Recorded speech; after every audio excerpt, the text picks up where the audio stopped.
Oke, Assalamualaikum warahmatullahi wabarakatuh.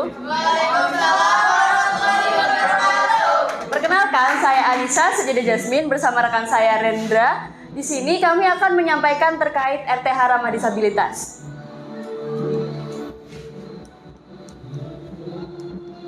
Oke, nah para hadirin sekalian tahu nggak sih bahwasanya pada tanggal 8 November tahun 2022, Pemkab Banyuwangi itu mendapatkan penghargaan atas terpenuhinya RTH sebesar 20,18%. Nah, namun apakah 20,18% tersebut sudah sesuai dengan fungsinya? Oke, jadi menurut Permen PU nomor 5 tahun 2008 dan PU dan Undang-Undang nomor 8 tahun 2016, RTH publik itu adalah RTH yang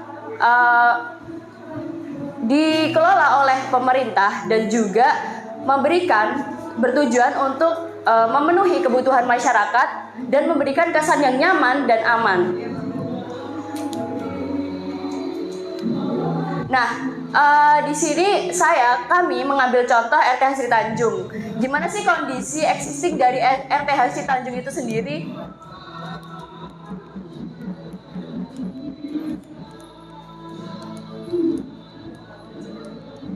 Oke, jadi bisa dilihat bahwasanya RTH Sri Tanjung itu dalam fasilitas disabilitasnya itu kurang. Contohnya, tidak ada guiding block di area trotoar taman. Dan hal tersebut sangat mengganggu penyandang disabilitas. Lalu adanya rem itu kurang strategis penempatannya karena tidak berdekatan dengan area parkir dan juga tidak ada zebra cross untuk menghubung. Lalu di RTH Sri Tanjung sendiri juga tidak adanya rambu-rambu untuk penyandang disabilitas dan juga drop off area untuk membantu penyandang disabilitas. Padahal di sekitar area Sri Tanjung sendiri itu banyak sekali fasilitas umum yang tentunya bakal dikunjungi oleh masyarakat seperti pasar, masjid, dan juga mal pelayanan publik. Nah, hal tersebut membuat masyarakat penyandang disabilitas tersebut jika berkunjung ke Taman Sri Tanjung itu akan mengalami kurang nyaman karena tidak terpenuhinya fasilitas-fasilitas untuk penyandang disabilitas. Lalu selanjutnya di kondisi existing juga terdapat minimnya pengetahuan masyarakat terkait fungsi-fungsi fasilitas dari penyandang disabilitas. Jadi masyarakat sendiri tidak tahu apakah ini fungsi fasilitas penyandang disabilitas itu bagaimana sih, seperti itu. Nah, dari kondisi-kondisi existing yang sudah saya sebutkan tadi, tentunya kami memberikan inovasi yang dapat diterapkan di RTH Sri Tanjung maupun di RTH Kabupaten Banyuwangi. Mungkin bisa dilanjut, Mas Rendra. Terima kasih rekan saya Anissa. Mungkin untuk masalah fasilitas yang sudah dibangun oleh pemerintah, kita sudah mengetahuinya dari pemaparan Anissa tadi bahwa terjadi banyak sekali fasilitas yang mengalami kekurangan khususnya untuk bagi para penyandang disabilitas. Kita tidak melihat adanya guiding block yang ada di sekitar trotoar. Kita juga tidak melihat adanya drop off area yang berada di tempat parkir sebagai tempat penurunan ataupun penjemputan dari penumpang yang berkebutuhan khusus.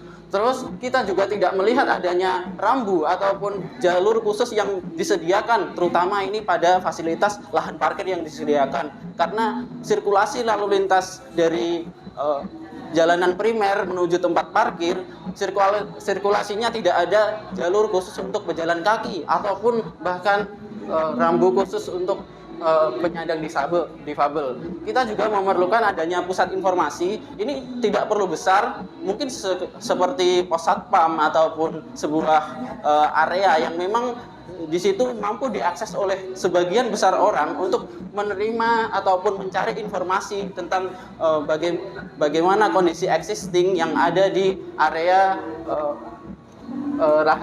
lahan terbuka publik tersebut.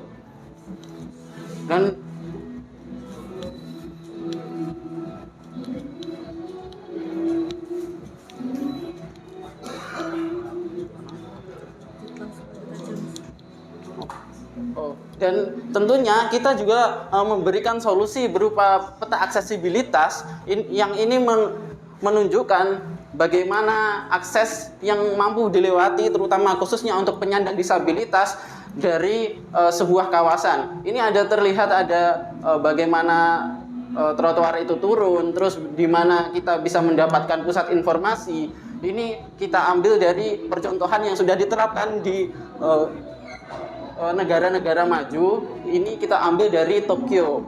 Dan peta aksesibilitas ini nanti apabila diterapkan di model RTH yang sudah dibangun oleh pemerintah Banyuwangi, kita bisa menyediakan bagaimana pemetaan akses dari jalur primer ke sekunder, terus di mana tempat-tempat adanya rem, adanya zebra cross, dan juga tempat-tempat di mana kita bisa mendapatkan informasi, berbagai informasi yang ada di dalam RTH publik tersebut. Tapi bayangkan saja, mungkin apabila peta aksesibilitas ini tidak hanya diterapkan di model RTH yang hanya mungkin sepetak persegi saja, kita bisa mensinkronisasikan berbagai kawasan yang ada di sekitar RTH publik ini, seperti adanya pendopo, adanya pelayanan publik, adanya pasar, adanya masjid. Kita bisa mensinkronisasikan semua kawasan ini dengan model peta aksesibilitas yang telah dibuat untuk menjadikan kawasan sinkronisasi aksesibilitas yang ramah, nyaman, dan aman bagi para penyandang disabilitas. Dan untuk prospek kedepannya, apabila berbagai model informasi untuk ruang publik ini bisa diaplikasikan kepada area-area yang lebih besar seperti pelabuhan ataupun spot-spot pariwisata yang besar, itu akan membuahkan sebuah inovasi untuk bagaimana pemetaan berbagai informasi ruang publik ini bisa diakses dalam suatu digital platform yang nantinya akan membuahkan guiding untuk sebagai pemandu pariwisata di Kabupaten Banyuwangi yang masih banyak sekali menggunakan Google Maps, bisa beralih kepada accessible map yang lebih ramah dan juga bisa lebih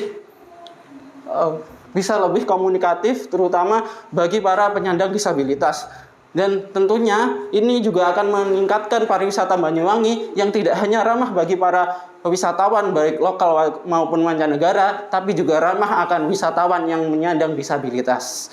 Mungkin itu saja yang mampu kami paparkan. Untuk kurang lebihnya saya mohon maaf. Wassalamualaikum warahmatullahi wabarakatuh.